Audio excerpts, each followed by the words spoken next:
The facts of Mr. Abdelrazik's case are clear.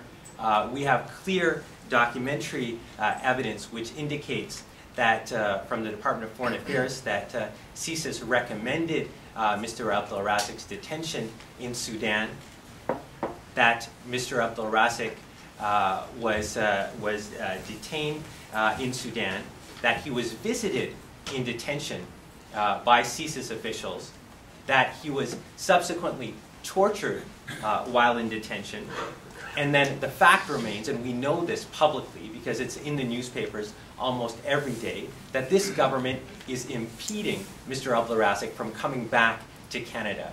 And I think that's the crux of the matter. What is this government doing to remedy this situation that it itself is implicated in? Now, my submission to you this morning, and I don't think it's news to anyone, is that the problem is, in fact, this government, this highly implicated government, is actually the obstacle. Rather than assisting an individual who is subjected to torture, he is being cast under a web of suspicion, and he is being kept in de facto exile in Sudan. This is completely unjust, illegal, and improper. Now, if our government is the problem, let's look at what's happening apart from the government.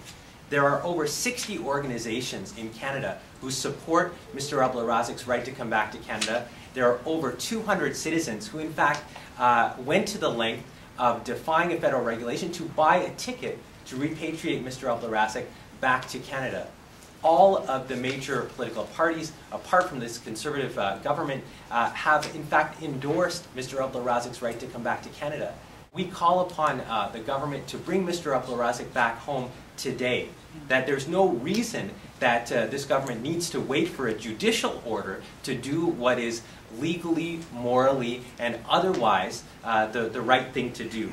This has been echoed again from all circumstances, and I leave you with this note, that in other cases, notable cases, such as the case of Brenda Martin, individuals in distress in other countries have been brought back to Canada. Yet why is it for an individual, a Muslim man, a man who was born in Africa, a man who is black, that he is not extended, not what's simply a courtesy, but what is his right by virtue of his citizenship? The situation is abominable, and the situation is even more egregious because this government, our government, has been complicit in the fact of Mr. Abdelrazik's torture.